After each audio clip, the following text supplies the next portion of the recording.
Good evening. I call this meeting to order at 5 p.m. Please join me in the Pledge of Allegiance. Ready? Begin.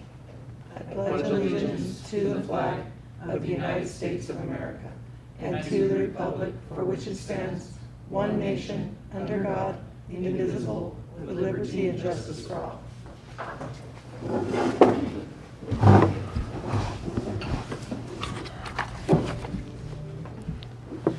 All right. Roll call.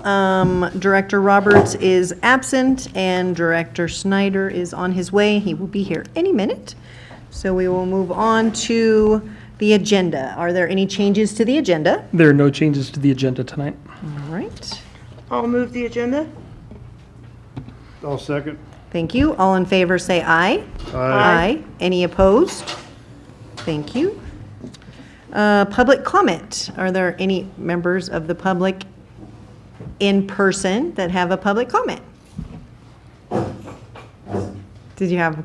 I might. I don't know what your topic is right now. Oh, just at the very beginning of the meeting. Okay.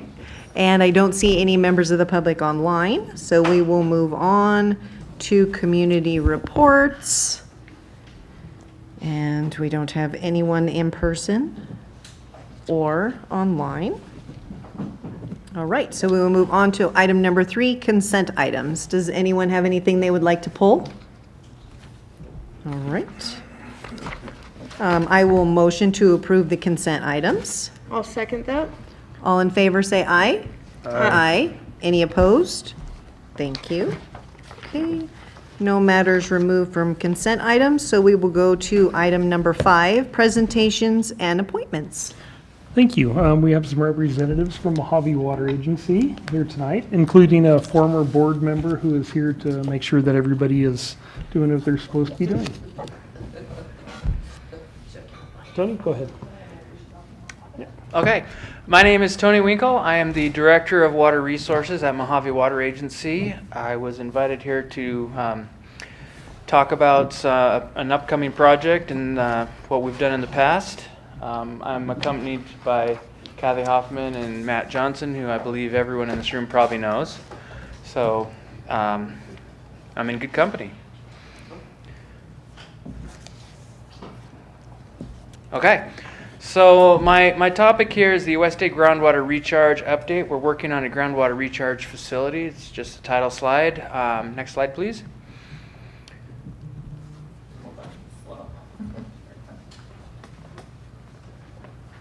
Can you see it? Yeah, go ahead. Look better. Does it have this range?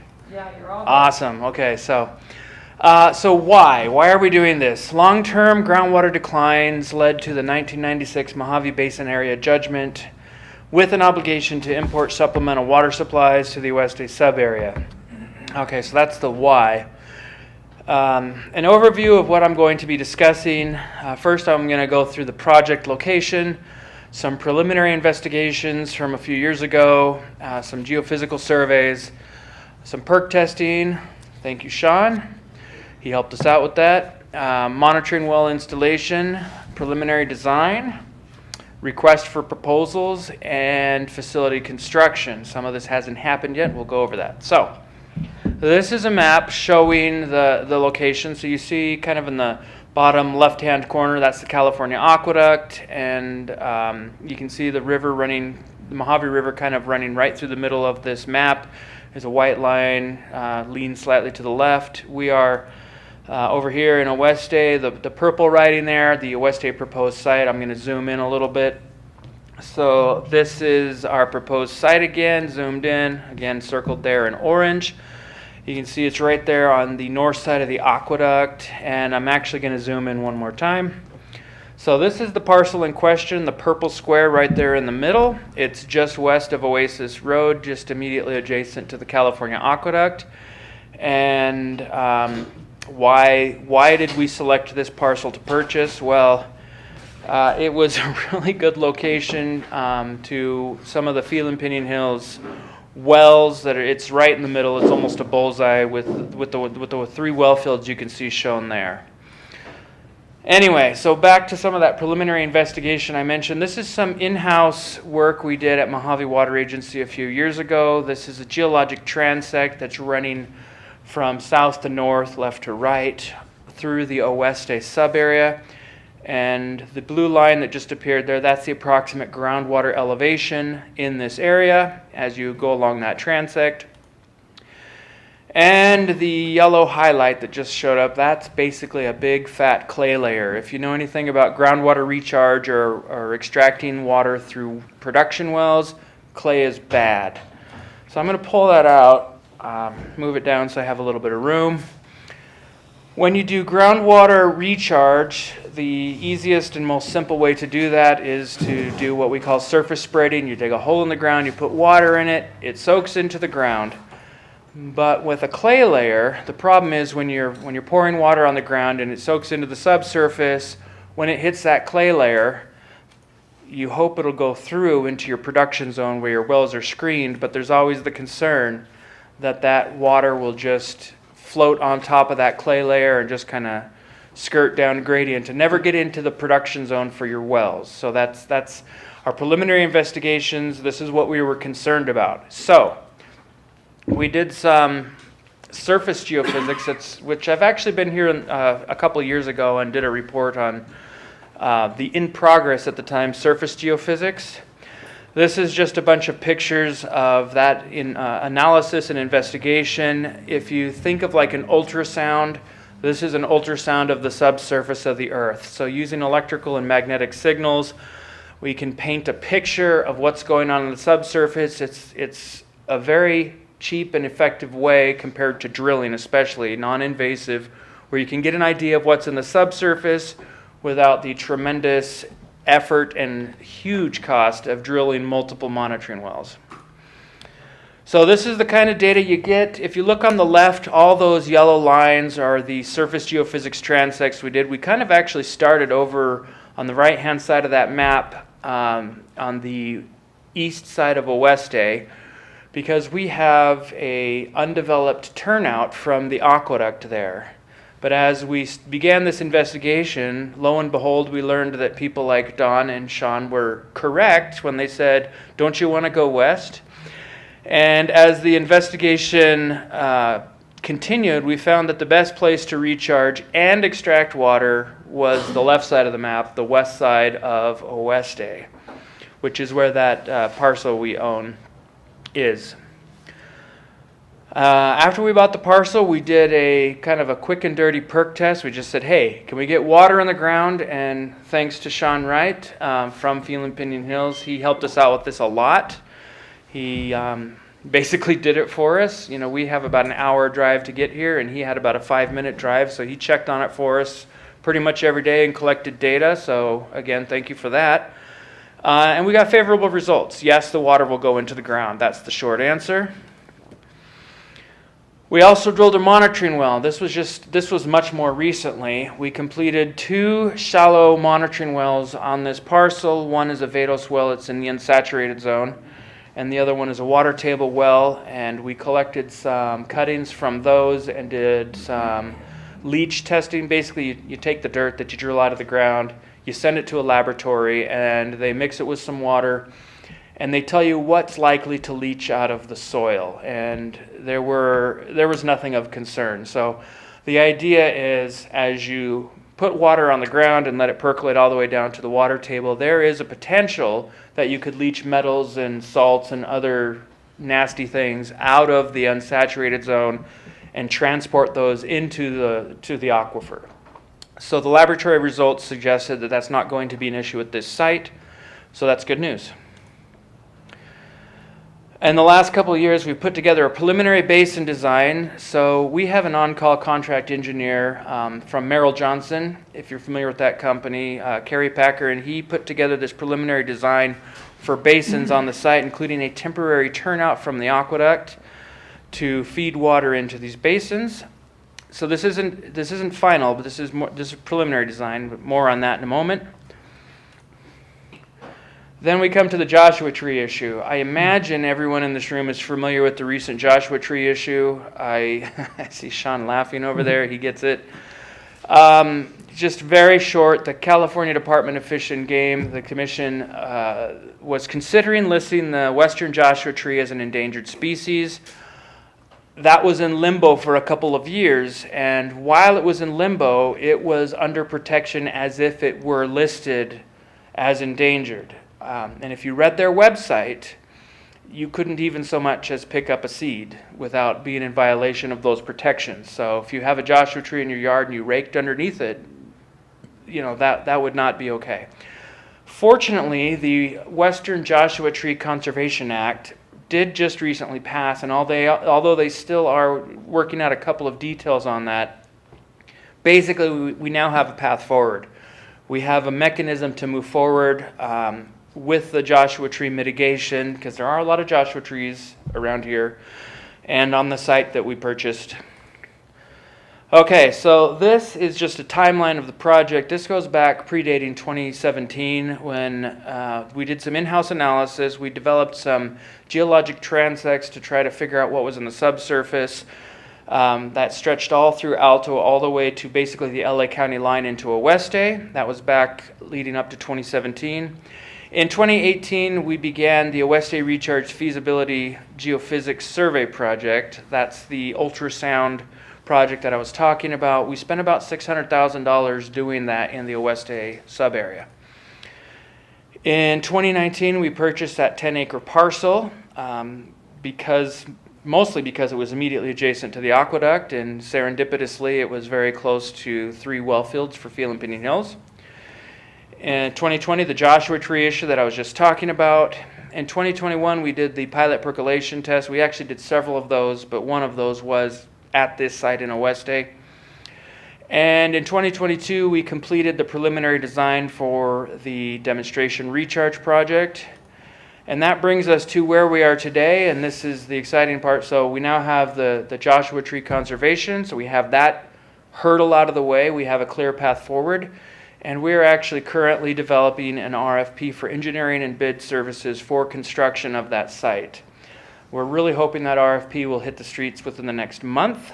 So we're working on that. So that brings us up to date as to where we are now. That's what I got. So if there's any questions, I'd be happy to address those.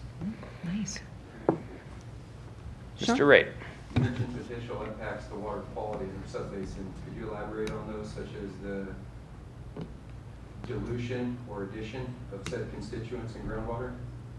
Yeah, so there is a salt nutrient management plan that Mojave Water Agency was the lead agency on, put together in cooperation with the LaHontan Regional Water Quality Control Board several years ago. And so State Water Project, the California Aqueduct, is not pure distilled water. I don't think that surprises anyone. There is salt in that water. So by importing water from the State Water Project into the Mojave Basin, we are importing salt and everything that's in that water. However, we have a lot of naturally occurring various constituents in our water, such as salt, such as chromium, such as arsenic, etc. And what we found is that even though we are importing salt and other things in that water into our basin, it actually has more of a diluting effect on our natural groundwater than it does salting, if you will. So in the long run, importing State Water Project will actually improve water quality in the Mojave region. So I know that there are chromium issues in Oeste, in Victorville. We have a lot of arsenic issues, and the long-term prognosis for importing State Water Project is to actually improve those water quality issues. Does that answer your question? So potential impacts to the West State subbasin is a reduction in chromium arsenic. That's what we anticipate, yeah. So we will be doing a lot of water quality sampling. We will be cooperating with Phelan Piñon Hills, especially on their production wells in the vicinity of this future facility, and gathering those data, tracking it, monitoring it, and what we anticipate is actually a positive impact on the groundwater. So, Sean, would this basin affect the levels in any of our nearby wells? So as Tony mentioned, the district has, Tony. Sorry. As Tony mentioned, the district has 3 well fields adjacent to the proposed percolation site. Those wells house the remaining 2 wells that exceed 10 part per billion in hex chrome for the district. This project could have the potential to reduce those amounts. Okay, thank you.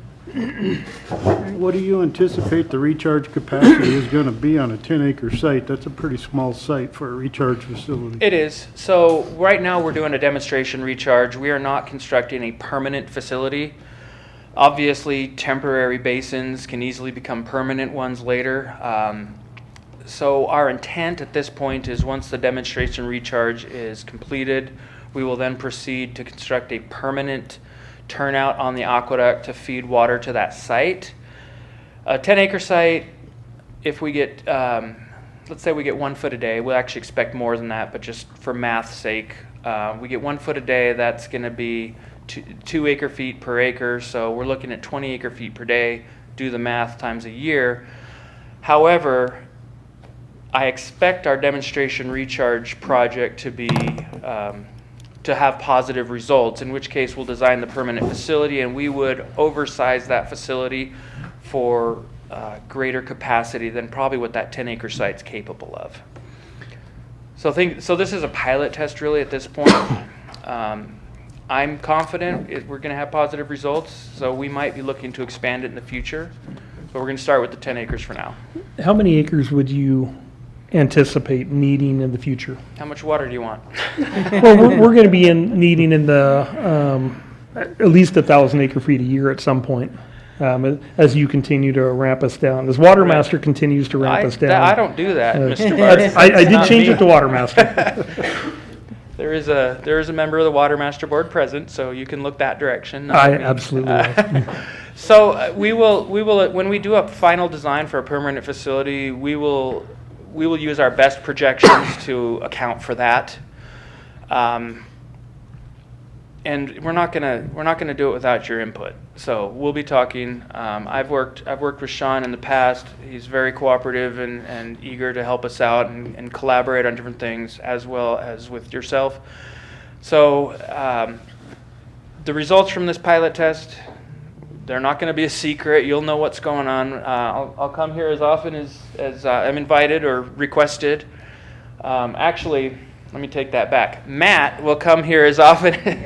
So I invited Matt here today because he's actually going to be taking a project manager role onto this project. I'm kind of handing it off to him because I got too much on my plate. So, and he has a connection to this area, so he has some passion here and is eager to see this project go forward.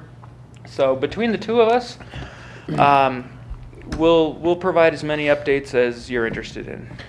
A question that you may or may not be able to answer is, we have, and I believe it was approximately 1,000 acre feet, I think of what it was, of water that we've already paid for replacement. Yeah, I'm familiar with that. Is that water going to be used as part of the pilot project, or is that going to be in addition to, we've had discussions over the years about that, but is that going to be used for the pilot project or for actual recharge after the fact? Okay, I'm going to say probably. I mean, the Mojave Water Agency does owe the Oeste sub-area some water. I don't know off the top of my head how much that is, but it's roughly in that ballpark. Whatever water that we use on this pilot project will be kept on the books with Water Master and probably first meet that credit, what we owe you. And except we expect to recharge more water, as much as the facility will allow us to, at least initially. Yeah, which would make sense because it's in a few years we're going to be leasing water, potentially from Mojave or other sources.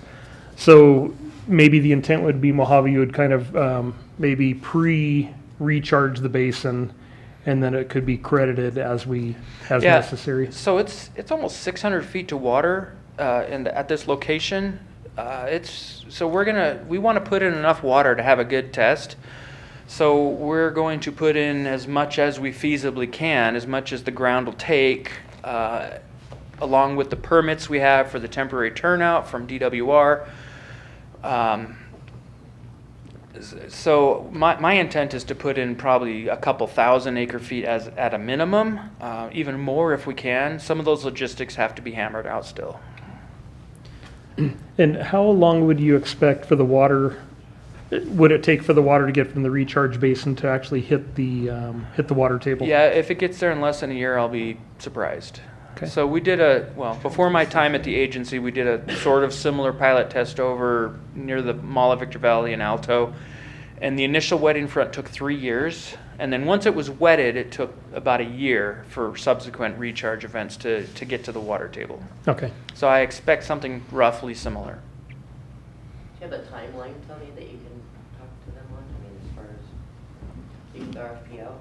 Yeah, so so the RFP has a couple other projects in it. And for reasons that, unless you really want to hear all the details on other sub areas, this is the second and fourth project in that RFP. We have one out in the Morongo area, which is pretty high priority. So we want to do that one first. Then we want to do this pilot basin second. So I would really hope we could be out to bid within the next year. That's my hope. And then the pilot, the test itself is going to take a couple years. Like I said, it's probably going to take 3 years for the water to even get to the water table. We'll, monitoring it while it goes, testing water quality and whatnot. If we could have a permanent facility built within 5 years, I think that's probably optimistic. But it is my intent to keep this moving. How far out do you think you are gone before you have to start leasing? I'm expecting to start leasing water in about 3 to 4 years. Now, the source of that water is to be determined. There's still some paper water available. There's 2 other large producers in the area who are not producing right now, Ducommon and the Hennigan area. There's, depending on the ramp down, could be 1,000 acre feet or more of water available to lease, with nobody else in the market to lease water in the Oeste Basin. We will be pretty much the largest producer and the only large producer in the entire area.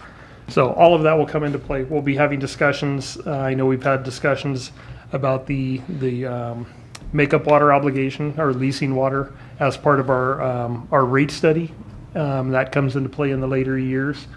So it will be some time, and we do have options along the way.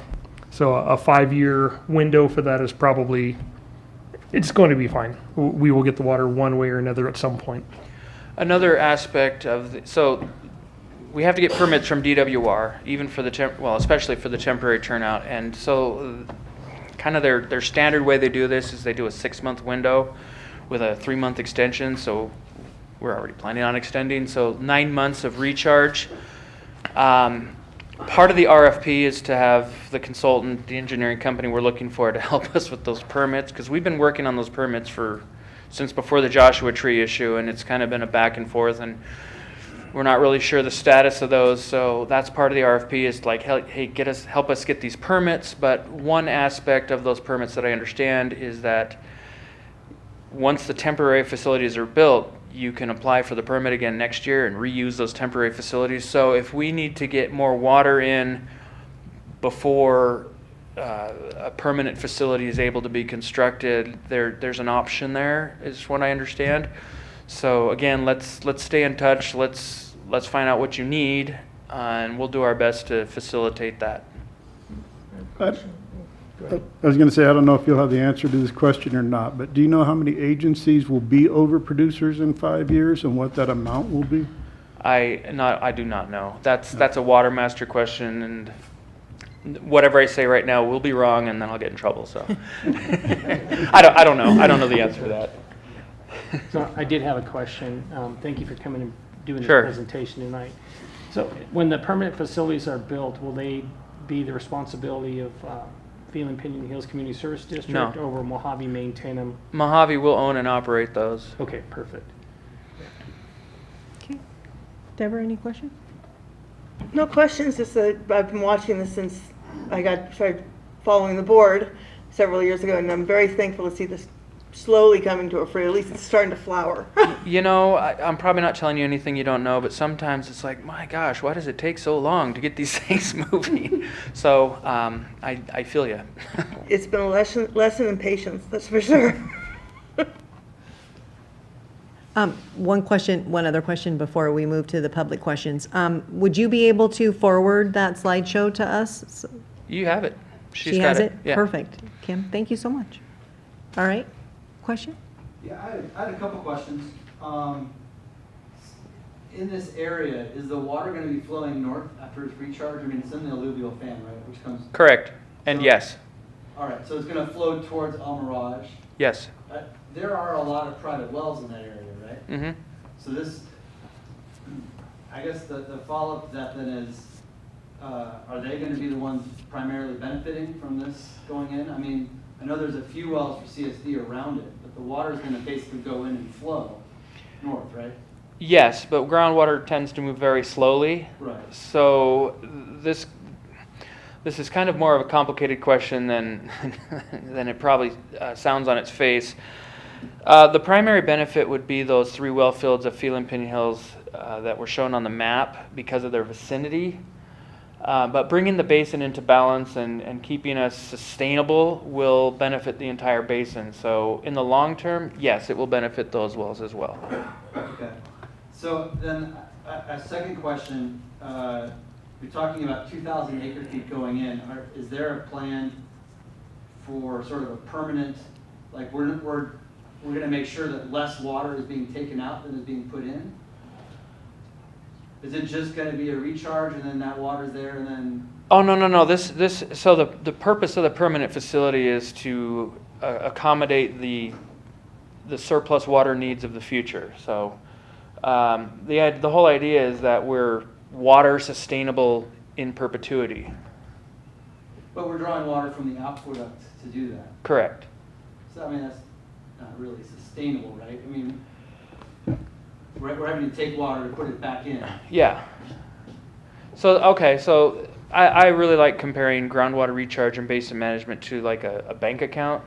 So if you have a balance of $1,000 in your bank account, your checking account, and you earn $100 a week, but you're spending $110 a week, Right. you need to get a paper route or something to earn that extra $10 a week. The State Water Project is that extra $10 a week to keep us from depleting our bank account and going and bouncing checks.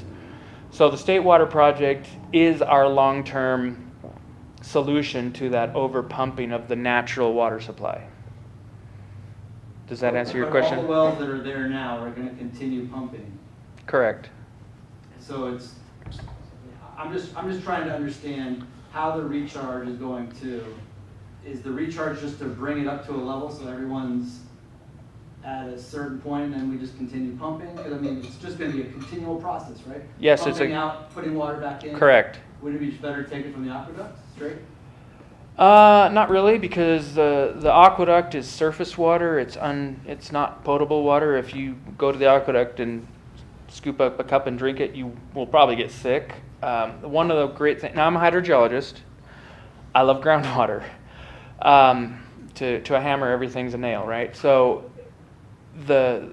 one of the wonderful things about groundwater recharge is as the water percolates through the unsaturated zone down to the water table, the ground purifies that water and takes out all the nasties that would make you sick if you were to drink that water directly. As opposed to taking the water directly out of the aqueduct, treating it, and then delivering it to customers, that's very expensive. A lot more expensive than groundwater recharge.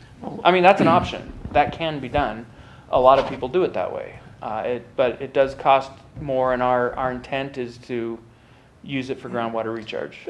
Peter, if I can jump in and help. Yeah, I've been dealing with the recharge. I was part of the recharge project years ago over at Baldy Mesa. We were talking about how long it took to get down to the water table.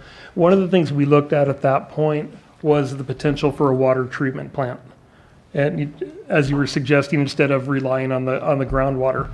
The issue with the water treatment plant is they're very, very expensive. You may be looking at $50 to $100 million for a water treatment plant. And you don't have a guarantee of water running through that water treatment plant all the time. There are points in time where the aqueduct is shut down. There's no water available from that. So what we're doing and what he's talking about is we have water rights, I'll call them rights, under the adjudication to extract so much water out of the ground. And it's been drawn down over a number of years. This will maintain the amount of water in the basin. If we overproduce by 1,000 acre feet, 1,000 acre feet of water would be put back into the ground through recharge and keeping the basin at the same basic water level as it is.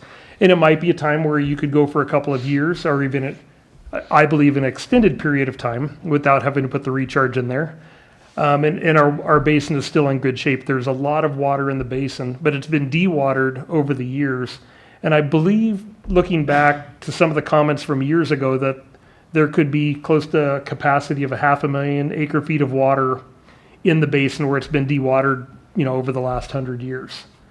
So we're still in great shape. We think we're in better shape than Watermaster does. We are under the adjudication, and we track our well levels, but we do have to, as being part of the adjudication, that's the agreement that we have to basically balance the water that's being extracted with the water that's coming in.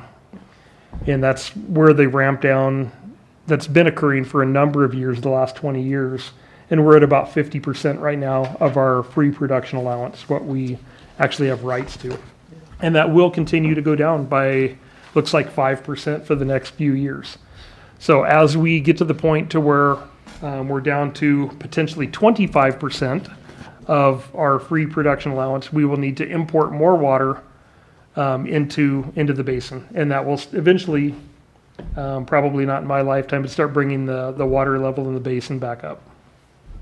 Well, and I think my concern is more the private wells, not the CSD wells. I mean, you guys carefully track your usage, but there's a lot of private wells. What's going to stop them from being like, oh, look, water levels are going up, we're going to pump more? Or there's been issues that I've heard about where wells are still being permitted and put in, new wells being put in this area.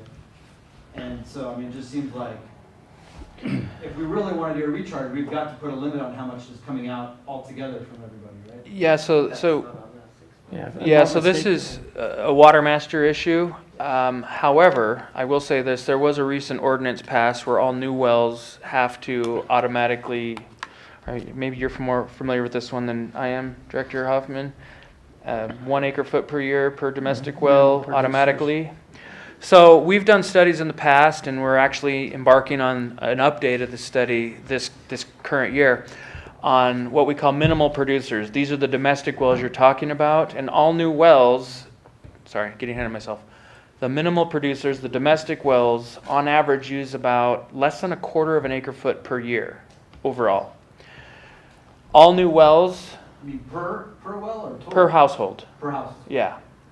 So these new wells, these new domestics you're talking about, are probably going to use about 1/4 of an acre foot per year, but they will be paying for a full acre foot per year of imported water to mitigate their impact. Okay. They're not getting it free. I believe that's Ordinance 14 is what we call it. New wells are Don't going to quote me have on to that. put in for the recharge. New wells have to put in more water than they will theoretically be using, yes. Plus, aren't all the new wells, or any wells that are permitted within the basins, required to have metering, regardless of the size? Mm-mm. So, all right.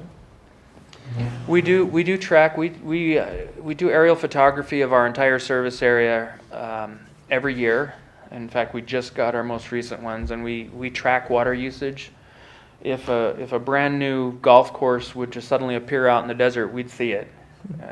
They stick out like a sore thumb on those aerial photos, and we track that quite diligently. Again, this is more of a Watermaster thing, but But you also have Don who's fighting, with Watermaster, with everybody Right. to get things, Well, so I was these at a wells meeting just where don't Don was pointing pop out that the county's been approving wells for grows. They're just kind of like fly But by see, night. we're not in charge, I mean, we can yell and scream all day long, but Right. it's the county. Right. Yeah, we've It's not us. been wrestling with the county and with Watermaster and really trying to hold their feet to the fire. Because some of the grows, and you were at that meeting, there was one grow in particular that had a well that would produce 150 gallons a minute. And with the number of greenhouses that were on that site, which was in excess of 200, could use 0.63 acre feet per day, based on the number of plants, the number of greenhouses that were there, and which is substantial. If you add up all of the greenhouses that were in the Phelan, Piñon Hills, Nell Mirage area, I believe the extraction for water was in excess of 2,000 acre feet per year, which is very, very close to the total amount that our district extracts out of the ground. The good thing is a lot of the wells, or a lot of the grows now are abandoned. As you know, we're dealing with some of the issues with the wells that are not capped, and trying to hold Mojave's feet to the fire, and they've been good. We think there's more that still can be done, but we are looking at what we can do to protect our basin. And if these wells go back into production again, they should be paying their fair share. We can't stop the water extraction other than through Mojave Water Agency, and they would need to maybe have meters on these wells, or a better guess at the amount of water that is extracted for the pot industry. I would just like to put in a plug that we're always looking for additional monitoring wells. We have a huge service area, so if in your efforts there are wells that you think would be good as a monitoring well, please contact us. How many do you need? How many you got? We should talk. There's a lot. We have a 5,000 square mile service area, and Oeste is only a small piece of that, but we're always looking for monitoring wells. So if you have a list, let's talk. Yeah, we can later. take a tour. Yeah, that would be great. All right, any other questions? No? Thank you very much. We really appreciate you coming out. It was very informative. Tony, thank you. All right, we will move on to agenda item 6A, discussion and possible action regarding authorization to mail notice of proposed water rates in compliance with Proposition 218. Mr. Bartz. Thank you. As everybody's aware, and it's been advertised, staff has been working with IB Consulting on the cost of water service analysis, and the results were presented to the board on August 2nd, 2023, and August 9th, 2023. An additional presentation on the proposed water rates is scheduled for September 27th, 2023. And listed in here on page 33 and 34 through the rest of this is the proposed rates that were presented to the board. And it's a comparison, what our current rates are, what it's looking like over the next few years. In addition to that, we have a draft of the flyer that will be sent out to all of the public for their comment, along with the future dates of September 27th. It'll be discussed at a board meeting. There'll be a water rate presentation. And also October 11th would be the public hearing and possible adoption of the rate study. So I'm not going to read through the entire handout that'll be mailed, but I'm sure everybody's had a chance to review it. And staff is open for any comments that the board would have on that. And the staff's recommendation is for the board to authorize staff to mail the notification of proposed water rates in accordance with Proposition 218. Okay, any questions? Sure. Deborah? No questions. All right. Is this a consensus or a vote? Mr. Kennedy, do you prefer consensus, or would you like an motion and a second? I think consensus is fine. Okay, Good. good. Good. All right, we have consensus then. Thank you.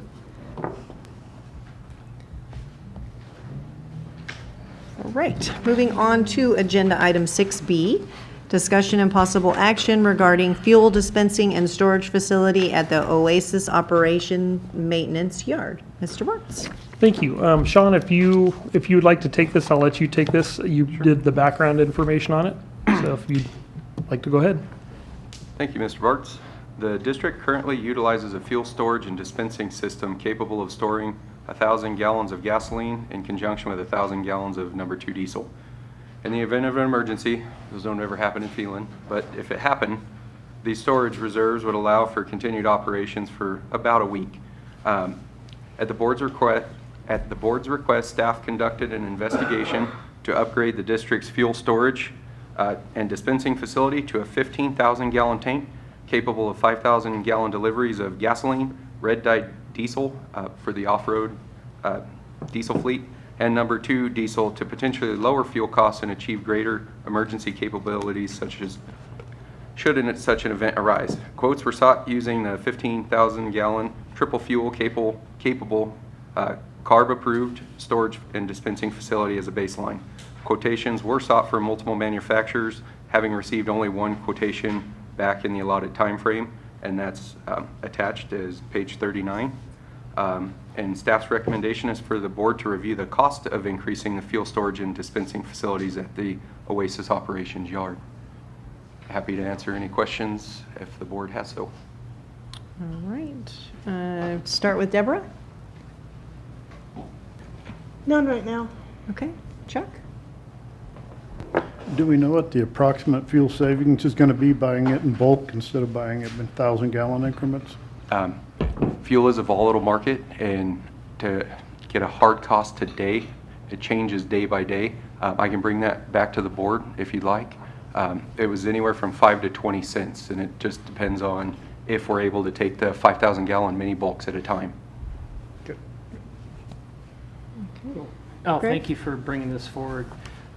It shows that we can do some savings here, especially between the red dye, because all of our off-road diesel and our generators can use the red dye, which doesn't have the road tax on it. That is So correct. that'll save us a considerable amount of money on our diesel. So, you know, I appreciate the information, and I'd like to see at a future date what the true costs are going to be. There are, maybe you need some more time, because there are fuel distributing companies that offer both the service and the fuel storage units that we can either purchase or lease, or they let you have as part of the purchasing fuel through them on a long-term contract. So that's my comments, and I appreciate the information. If that's something the board would like us to explore, is like a long-term lease contract type option where they front the equipment and dispensing facility that's built into the cost of the fuel, staff can certainly look into that if that's the desire of the board. That sounds reasonable. I mean, I don't see any reason to hurry up into this if we can explore another option. Okay, we can bring that back for the board to consider. Yeah, actually, I think you have a great point. I like the option of looking at leasing the equipment, because it never fails, the changing regulations and everything that would put the burden on the company that we would enter into some contract with to maintain and make sure that we're up to date with any of the new regulations, because they seem to come up with something every few years to where if you go down the street and you look at a brand new gas station, 5 years later, they're digging up the tanks. You know, and I think it is important because we live in an area where we're prone to natural disasters, fires, floods, snow. And the operations staff and the district as a whole needs more than a week's worth of fuel supply on hand. You know, good examples of, you know, about 5 years ago when we had the fire in Cajon Pass, and I manned the EOC for Town Apple Valley, and we were struggling to get fuel up there, and some of our stuff that we were doing assisting the county, because the town operated the animal services for both the county and the town. So it's important that we have those resources, because when it happens, they may not be available. That's all. Thank you. I like that idea, because I was noting in the contract all the things that are not included in the quote that and we're already at 204,000. That's correct. You know, they're not including installation, delivery, tax, or anything yet. So that's a big amount to swallow at this point. Okay. I like the idea of the leasing, because if something goes wrong, it's their responsibility, then it comes with a bit more warranty. So I'd like to see those numbers as well. Absolutely, we'll bring that back for the board's consideration. Thank you, Sean. We appreciate Thank all you. that. All right, moving on to 6C, update. Oh, absolutely, I'm sorry. I was under misapprehension on item 6A. Peter, will you go up to the mic for? Yeah, well, I was more asking if I could go back to 6A. That's okay. It's a question, it's not a comment. I don't see why we couldn't. If, I can do it at the end. I would prefer to do it at the end if we Okay. could. End is fine. Yeah, okay. Okay. Thank you. All right, so 6C, update on solid waste program. Ms. Sevi, you can take this one? Yes, so pretty brief. Applications are continuing to come in. They're starting to dwindle, which is good because we need to get caught up on processing them. CRNR has hired a temporary staffer to come in and assist with processing applications. They're also going to send some down to corporate staff to do the input, because we're finding all sorts of out-of-date customer billing information, even if they're an existing CRNR customer, phone number, stuff like that. So it's just a lot of account cleanup that takes some time. We're still about 3 to 4 weeks for service changes or service establishment, just to get those rolled out, but they're hoping to increase that soon. And then I would like to thank Director Hayes. He helped set up a meeting with the county, and we got a lot of discussion in about operations at the transfer station, what we would like to see in terms of the receipts with the receipt issue.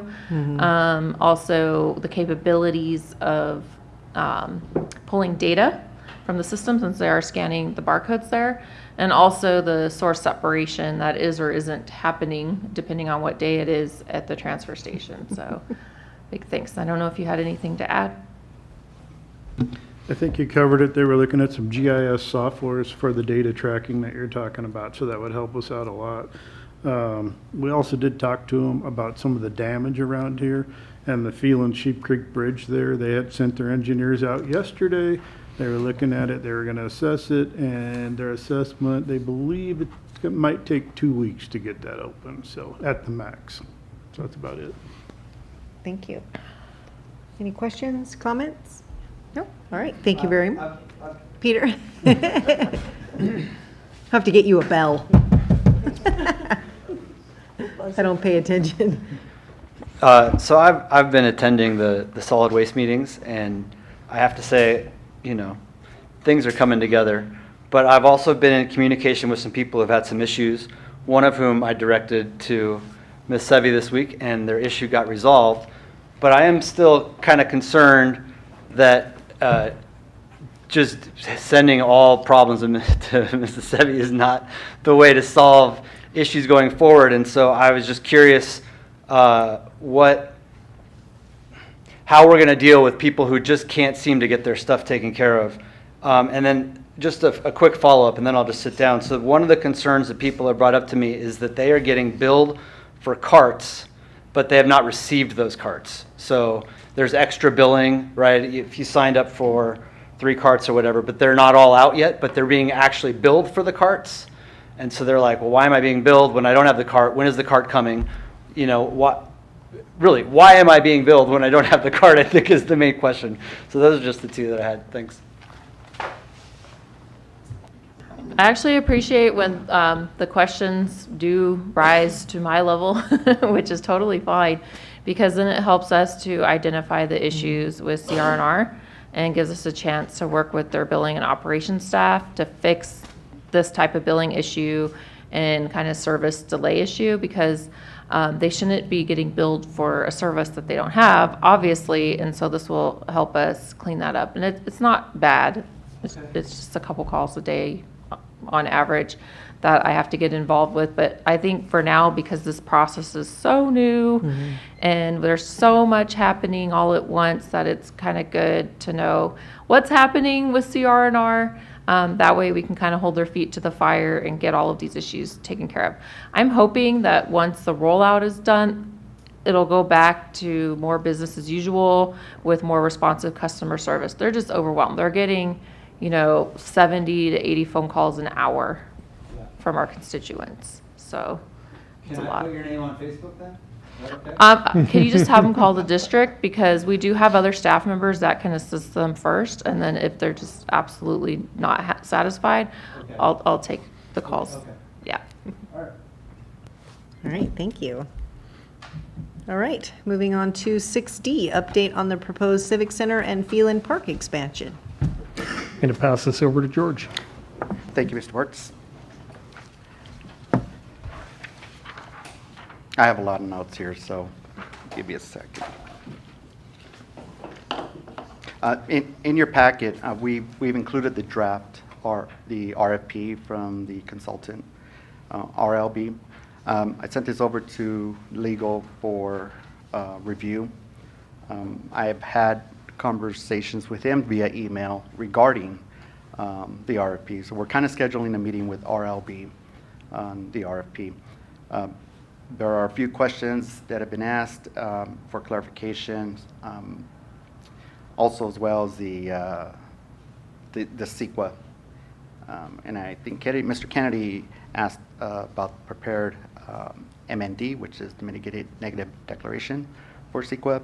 So there's a few things, and right now we're in a really tedious part of the project approval or getting the RFP out to the proposers, the qualified proposers. There are a few things that are still pending. We're kind of pushing this out a little bit, but we did include the RFP for your information. Included in that RFP is the schedule, and it kind of puts us in where we would be breaking ground if we issue the RFP tomorrow. So our next meeting is in 3 weeks. Would I be looking at issuing it in 3 weeks? Well, that's my hope. I think every time I come here, it's like, we're there, and we're not there. We're at the really detailed end of this process. So just if you had a chance to kind of go through the engineering manager's report, I do have it detailed on approvals pending and the items that are kind of still in limbo, and also an update on the, give me a minute here. On a couple things. I think one really that's really pressing for us is the Edison design, and getting that into the, not necessarily into the packet, but for San Bernardino County Public Works Department to issue the abandonment on Sahara Road. There is a process for that. That is not really pressing or needed for the RFP, but there are a couple items that are still out there pending. Now, we're really close to getting there. So in my opinion, would 3 weeks be realistic? The closer we get there, I say yes. But I'm working with Mr. Kennedy. I've said this several times over the last 3 weeks that I've never needed him more now than ever in my 14 years with the CSD. And it's true, Mr. Kennedy. So we're working through this. So for the Civic Center project update, that's what I have. Let me get into the future park expansion. We kind of went through the PSA, the professional service agreement with Wallace Group. They'll begin work on the 65% design documentation for the park project. The CEQA has been noticed on July 28th. The comment period ends on August 28th, and the tribal notices have been completed. So CEQA is out. With this, we will then bring this to the state for the Joshua Tree mitigation, the incidental take permit. That's also pending the CEQA. With that, I have no other updates to provide. If you have any questions, I'll try to answer them for you. Thank you. Any questions? No? Sure.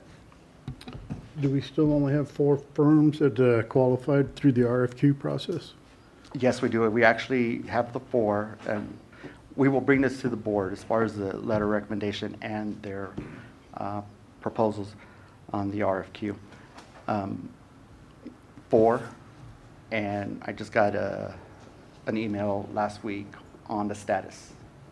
So we still have those 4 in play. Yes. And then on the scope of services, it looks like it says city, city, city all over instead of district. Yes. And then the final contract, will we get to see that before it is approved and signed? Absolutely. So, yeah, there's a full packet. There was the different methods of going out to bid on this project, and this was during the procurement of the first phase with the contract with RLB. And this is something that we're going to meet with legal and RLB to kind of discuss that process. That full packet will be brought to the board well, plans, specs, all that would be inclusive. That actually, talking about the specs, that has been the most frustrating part of this whole process. Yeah, it usually is. That's It the hard really part, is is. getting the project off the ground, yeah. Yeah, so we're reaching out to a couple of consultants that have that background experience. We're really good with water, right? We can put water in the ground, Yeah. build a tank, put in a well, build a booster station, but a building, road, all that development grading is new to us, so But we're like you working. said, through it. Mr. Kennedy will be key to a lot of those items right there. And Mr. Kennedy is Yes. very keen on a lot of those items. Okay, thank you, George. Appreciate it. All right. Deborah? All right, thank you very much. Sorry, I have a couple Go ahead.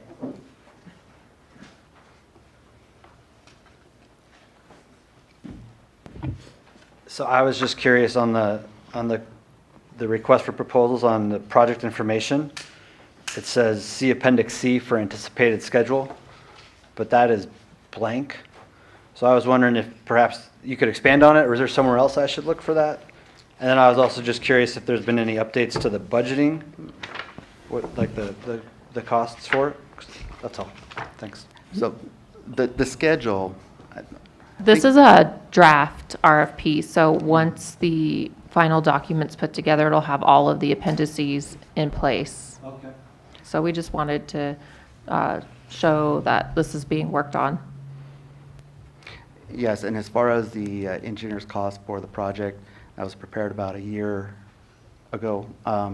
That is what it's based on, and that will also be Still- included. still based on that? Yeah, it's still based on How's this. it going?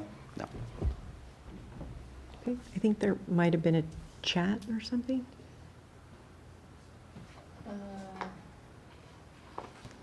Yes, it's about their CR&R bill. Okay, Actually, no, it's a complaint and concern. Do you want me to read it as a public comment? it's up to you. Or I can attach it to the minutes, however you want to do it. Let's do that. Let's attach Okay. it to the minutes. Thank you. Thank you. All right. So we will move on to item number 7, committee reports and comments. Engineering, we did not meet. Finance? That's you, right? We have not met in a while. Okay. Legislative, We haven't met. okay. Yeah, we'll be next month, I believe. Got it. Park and Rec, I think we talked about it last meeting, but the minutes are in the packet for August 8th. And Waste and Recycling. We met last week, and actually more has been done since then, thankfully, to get the work with the county more. I'm very thankful for that. Director Hayes, very thankful for that. The communication sounds like it's getting a little better. That we meet again next month in 4 weeks, I think it is. All right. Thank you very much. Agenda item 8, Staff and General Manager's Report. Anything to add? I have nothing to add tonight for the general manager's report, other than I think the staff did a terrific job this week with the rains and pipelines washing out and all the other issues that we have. I had Sean prepare some pictures and kind of talk a little bit about the process, things that we encountered with lines that get severed in the process, and how we deal with it.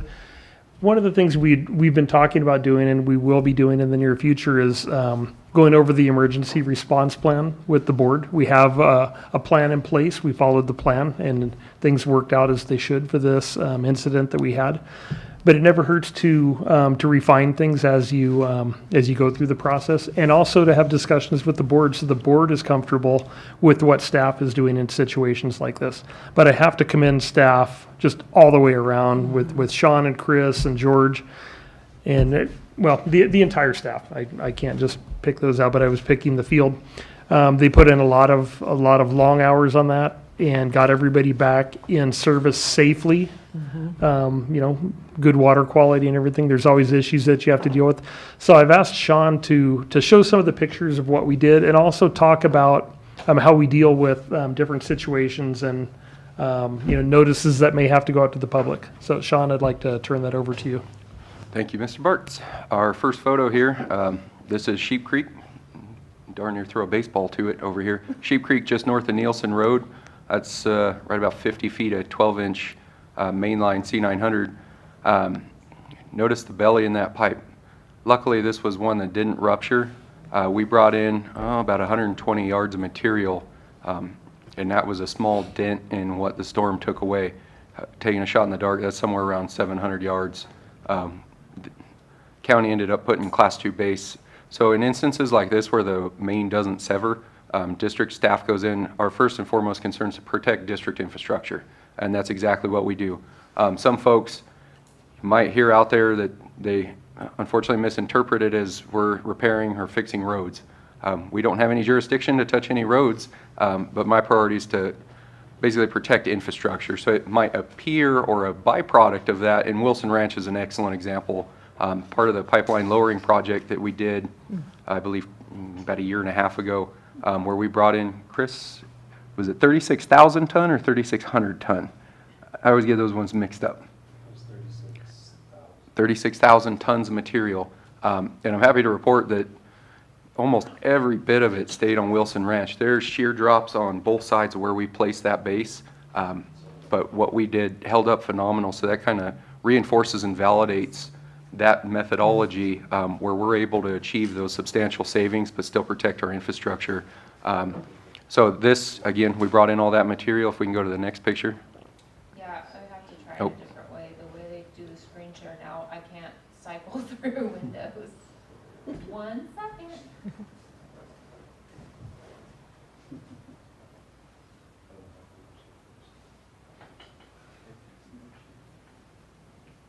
Sorry, technical issues. All right, let's see if it will pay.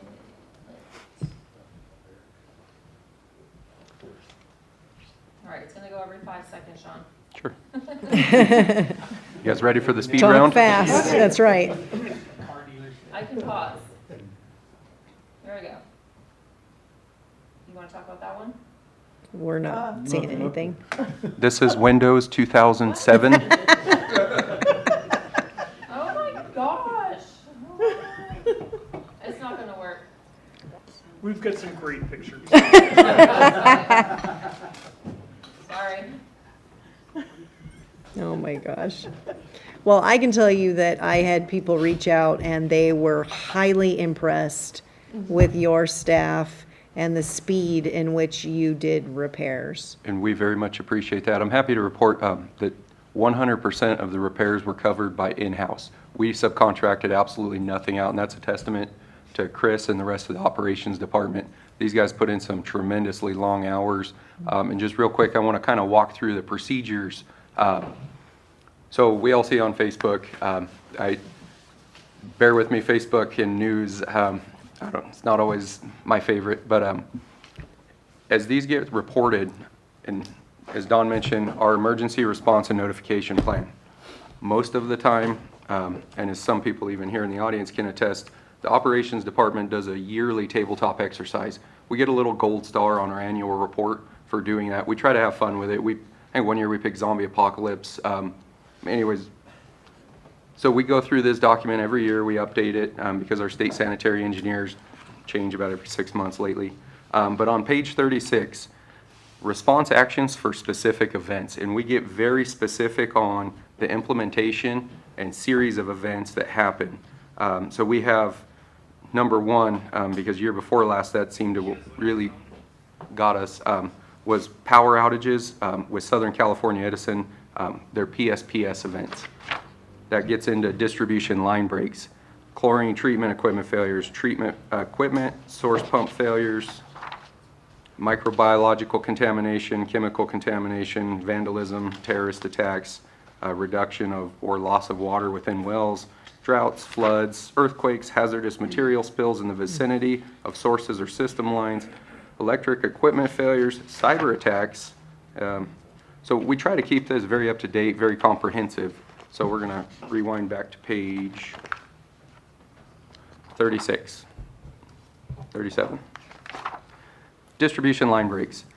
So basically, the immediate actions as defined within our emergency response plan is myself, the operations manager, and/or Chris Cummings, the Assistant Operations Manager, in conjunction with our General Manager, Don Bartz, assess the situation to determine the severity of events. So as you saw in the one picture we could get tonight, when it's a main line that's just exposed, that doesn't carry the same severity as, let's say, a main line severance or a main line crack. Once those assessments are made, repairs will begin. Then we try to update and notify residents that may be impacted or affected by that area, by that particular failure. And then our follow-up actions, including Tier 1 notifications in WhatsApp. So that's a boil notice. Boil notices are based upon our initial assessments. Was there the possibility of cross-contamination via backflow and or sediments within the line? Based upon those parameters, we assess that, and then bacteriological samples are taken to reinforce our decision. So per Title 17 and Title 22, bacteriological samples taken within the distribution system are kind of like our North Star, our guiding light. If there is an assessment and there's no potential for cross-contamination, siphonage, backflow, those samples suffice in protecting public health and safety within those distribution systems. So again, samples are taken for microbiological. Using a present-absent method, we look for trace indicators. Sorry, it would be Presence, absence. present absent, looking for, look, Coliform. coliform, thank you. Looking for coliform. It's an indicator bacteria because if it can live within that water source, potential other worse bacteria can live in it, such as E. coli. So that's kind of the series of events. Every disaster kind of has its own little unique nuances in there. The way we respond to a power outage is not the way we respond to, let's say, a distribution mainline break and or services. And unfortunately, we don't know till we get out there. So really that assessment level sometimes can be kind of Blue's Clues, if you will, where a series of events leads into a whole different series of events. So we might get a call for low pressure. That doesn't necessarily mean a main's broken. We get a whole litany of calls. Pressure, you name it, we get calls for it. And there can be a whole host of different problems. So that's kind of how we go about our distribution line breaks. And then part of our follow-up actions is also letting our Primus agency, so it'd be California State Water Resource Control Board Division of Drinking Water District 13 is our Primus agency. We work with our sanitary engineers to make sure we're always in compliance. There's two titles within the Safe Water Drinking Act that we follow. You'll hear me talk about a lot. That's Title 17 and Title 22. And those are basically our rules and regs right down the middle of the rails. That's what we have to follow. And our follow-up notification occurred within reasonable time period, and that's, again, the terminology out there, and we always follow up with our Primus agency whenever we have a mainline break, just so they're aware of the series of events that occurred, and if there's any follow-up tier notifications or anything of that nature. So, and I'm happy to answer any questions. Oh, we got more photos. So this one, this is Sahara right up the road here. We have some before and afters. As you can see, every one of those, it looks like a coupling. We call them collars. That's asbestos concrete pipe. I think here we had about 30 foot of main line exposed. This is another one. This is, when we talk about just exposure, not breaking, this is one of those. So this one happened to be Chris and I yesterday. We go in, we bring in earthen material, cover that back up. Sometimes we can try and engineer around the problem because we don't want this to happen again. Tumbleweed was phase 1 of the pipeline lowering program. If we remember back a couple years ago, those photos where we set that like 5 to 10 degree swale. And again, that was another successful one. We've had 0 calls from Tumbleweed Road. And this is kind of what it looks like when we're done and trying to leave. I did prematurely snap this one. You notice a couple divots. We back drag those. It doesn't look like that when we leave. It looks like a sheet of glass, but this is kind of what we shoot for. And I apologize, these aren't necessarily in perfect chronological order, some semblance of it. This is going to be sundown just east of Wilson Ranch. This is a finished product we shoot for. This is what we like it to look like when we leave. And the next photo should be the before photo of this. Oh, no, not Sheep Creek. playing video. Well, you get to see them all now. This is just this one happened to be Piñon Hills Park. That's a 6-inch asbestos concrete water main. A shear break. What caused this? Pine tree with roots a good 6 or 8 inches just laterally pushing on that main. And with the rain, and I guess we had an earthquake sometime that night. Between one of the two, it caused that shear break within Piñon Hills Park. This one, I think Facebook had a little more activity with this one. This was Del Rosa. So this line was repaired. Several bacteriological samples were taken from this particular area, and I'm happy to report that those came back. And I hate to say, if you say good, absent. So that means good in our case, so they're safe. This one happened to be on Smoke Tree out in the Sheep Creek Wash. You can notice there's not much of the pipe left. It got absolutely demolished. That embankment, if you notice closer to us in the photo, there's a 45. So a drop section was done on this some time ago. The banks of that river changed. They're now lying about 25 feet greater east than they used to. So even though sometimes we try and engineer around problems, Mother Nature has something else to say about it and changes basically where water flows. And especially in the Sheep Creek Wash, there's one individual home that decided to do a tremendous amount of earthwork that shifted the Sheep Creek Wash about north to Duncan completely to the east several hundred feet. Now there's another house threatened at La Mesa and that wash.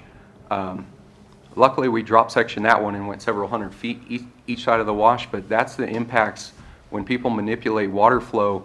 Sometimes they fail to remember that downstream of them is being impacted, and I fear that another good one of these storms, we're going to lose a home within the district because of the actions of another individual upstream from them. This is sundown in Monada. This is before photos. So anytime the crews go out to repair and or put earth and material on top of the mains, they snap just a couple before and after photos. And we have so many, we're the ones at the top of the pile we brought so the board can kind of see this is what was being impacted out there.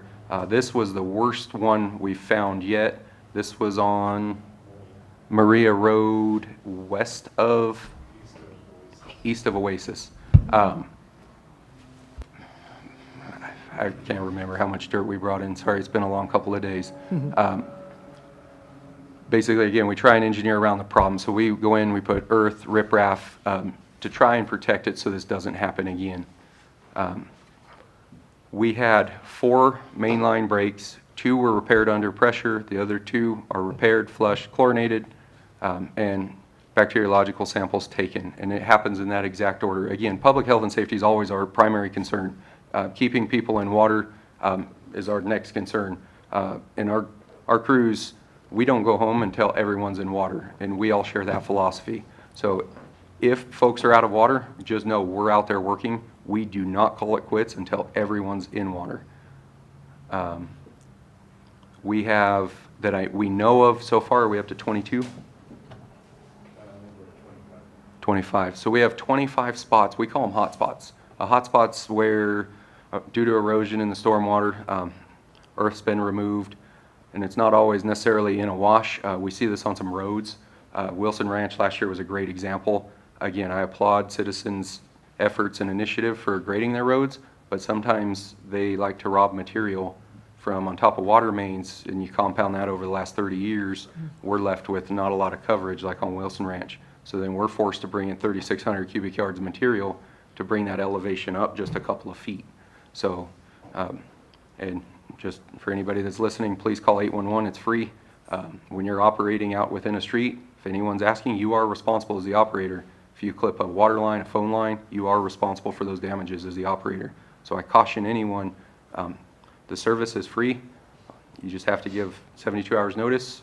We go out and mark just with everybody else, all utilities, so we don't hit utilities and get these large bills. if anybody remembers, many, many years ago, Sundown, Monada area, we had an instance that turned into a disaster in a hurry. So I encourage everyone to please call Dig Alert. So I'm happy to answer any questions if the board has any. We've gotten through about half of those hot spots. We anticipate being completely done by Friday. But again, they're trickling in here and there, so we are doing our best. There's only 10 of us, so we're doing what we can. Well, thank you very much. Any questions? Oh, no, thank you to staff, both Yeah. the field staff and the support that happens behind the scenes in the office as well. Those are some long hours, looking at the infrastructure pictures and everything. So I give kudos to staff and good response. And thank you for bringing forward the information on Title 22 and 17. That is our Bible for water operators. We have to follow those they have to follow those regulations. And it specifically spells out what we have to do for any incidents in providing potable, clean, wholesome drinking water to our consumers. So that's all I had. Thank you. Thank you. I just wanted to say thank you to staff also. I mean, being a public servant is a tough job sometimes. I mean, you get called 2, 3 in the morning to go out and take care of problems like that. This was a major rainstorm. The last report I got, we had 4 broken main lines, is what Don told me. That's correct. Is that what we ended up having with total? 4. Correct. And then, are we tracking hours so that we can bill the state for everything? Yes, sir. FEMA funds have become available. We have instructions on how to submit for those. We have a specific project code we're using to track time and materials, and once that's compiled, we will submit for those funds. And the governor declared even before the storm, so we should be good. And on top of even the distribution breaks we had some power anomalies roll through because of the storm that unfortunately wiped out one of our boosters, so those costs will also be passed along. Good, thank you. I have a quick question. Don, do we have to, as a board, declare an emergency so it helps with some of the FEMA funds or the state or county funds that might become available? You know, looking back on the history of this, I don't believe we do, Okay. but I will talk to Mr. Kennedy, and Sean will also look at the FEMA requirements. Yeah. And if it's necessary, we will certainly bring it back to the board. Perfect. Thank you. Just thank yous. You guys did awesome. Everybody seemed very pleased out there that things rolled along, got fixed in a timely manner. Thank you. I'll be sure to pass along the kind words. Thank you all. And again, just a testament to Chris and the guys, how hard they worked. They did amazing. So thank you guys. All right, And thank you, Kim, everybody in the office for all the support. They were the ones getting the 10,000 calls coming in. It was a great team effort. Everybody just hit the ground running, and unfortunately didn't get a stop for about a day and a half. So thank you. All right, thank you very much. All right, so we will move on to item 9, reports. Deborah, anything? I attended the Association of San Bernardino Community Services District on Monday, and they had a presentation from the Forestry Department and how forest management helps with even our water sources and things like that, and keeping things, the water not just running right off and absorbing into our ground properly.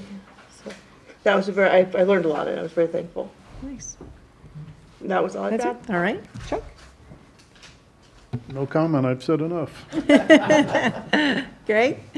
Yeah, I did attend the same meeting that Deborah attended for the Association of Special Districts, but it was a good presentation. The general manager from San Bernardino Municipal Water spoke, and she talked about collaboration between all the agencies in that watershed, which is the Bunker Hill Basin, and how they worked with forestry on collaboratively in order to understand what each department is doing, because the forestry has needs, and all the water agencies below that watershed have needs, and so they work together to have an understanding, because they want to protect the forest to a certain extent, so we don't have major wildfires. So they talk about going and doing prescribed burns, keeping the area thinned out, but not to an extent to where if a wildfire were to happen, it washes silts into all the water storage areas up there. So it was a good presentation, and it looks like the forestry and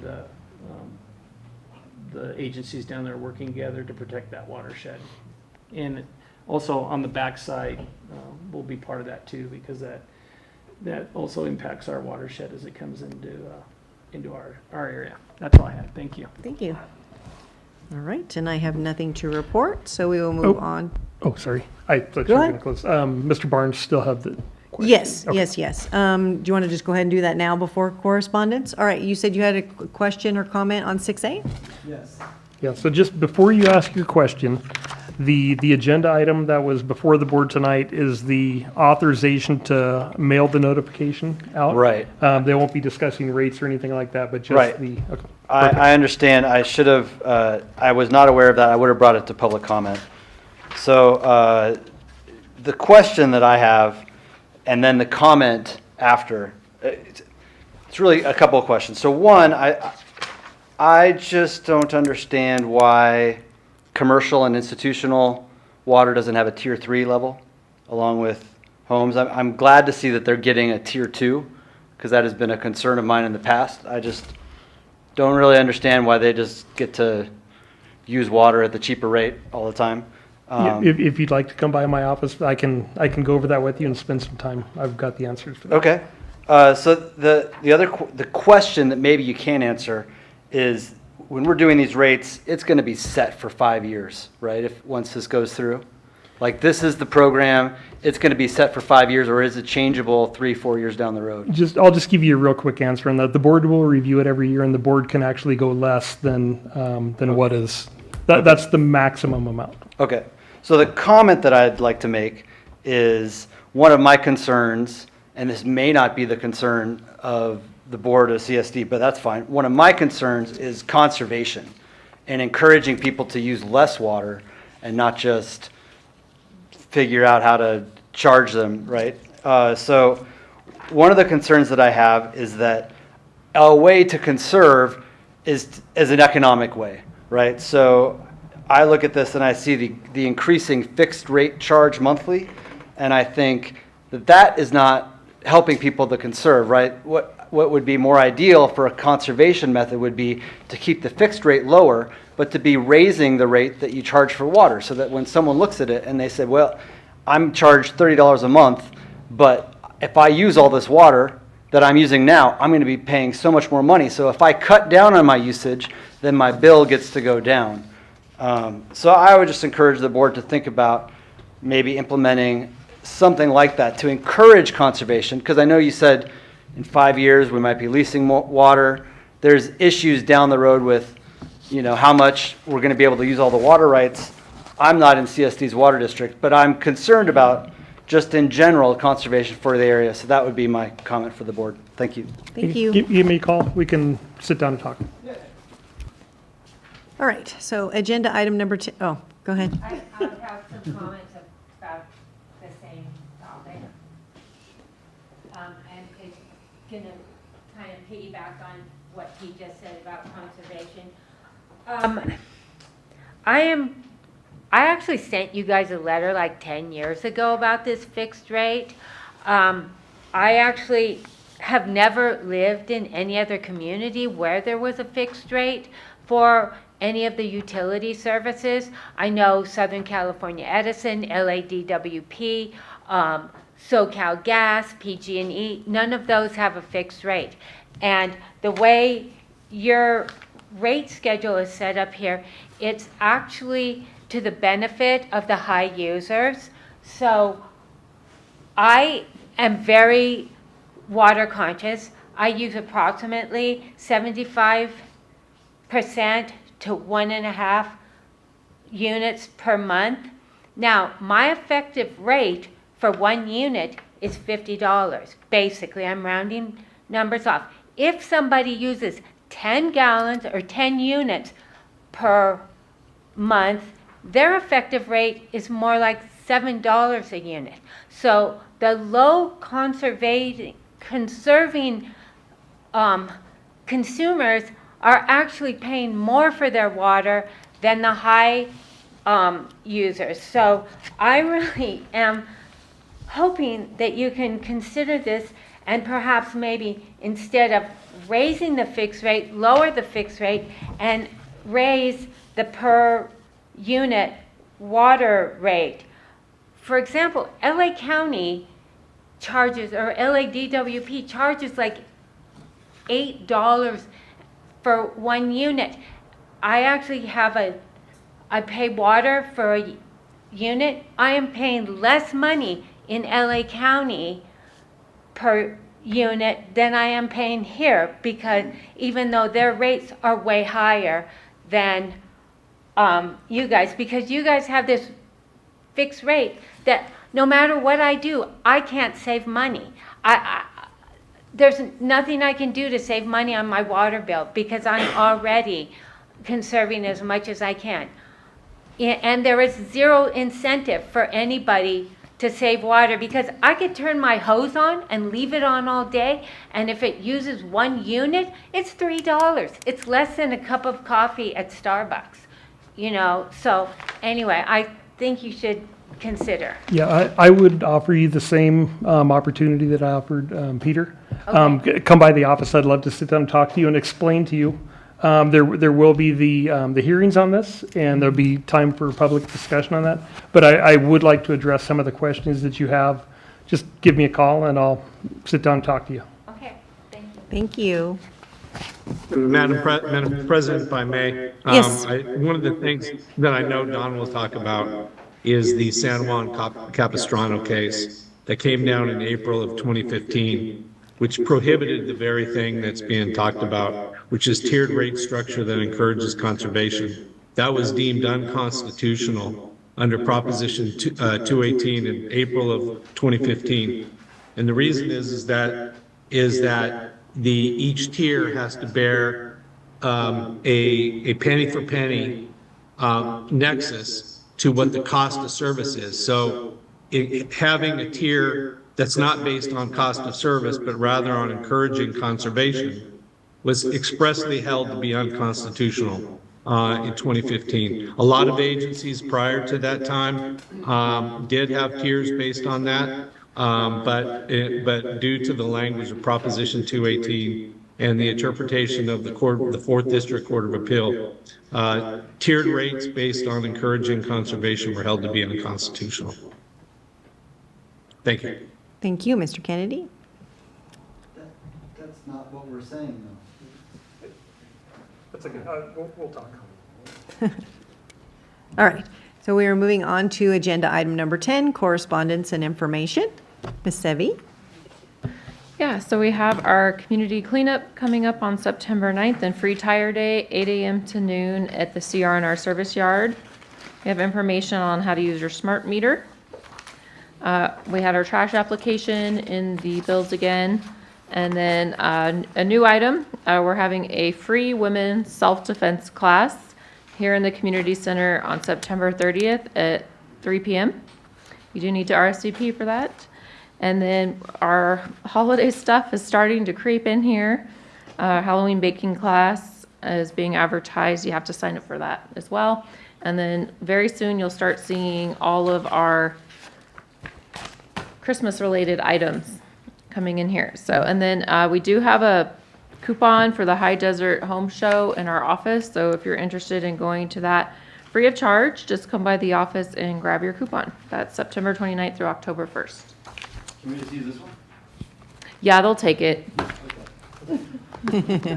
Perfect. You can copy it if you want to. All right, great. All right, so agenda item number 11, were there any prior meeting action items? There was the one that carried over, which Sean addressed tonight as part of the agenda item for fuel storage. Excellent. And current meeting action items? Yes, I will be emailing the Mojave Water Agency slideshow to the board. I will also post it on the website. Sean will continue to explore the bulk cost of fuel and explore lease options for fuel storage. And then I will be adding the public comment chat to the minutes. Perfect, thank you.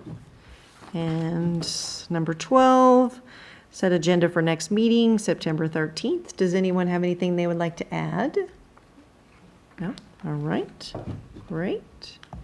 So with no further business, we will adjourn at 6:29 p.m. Thank you.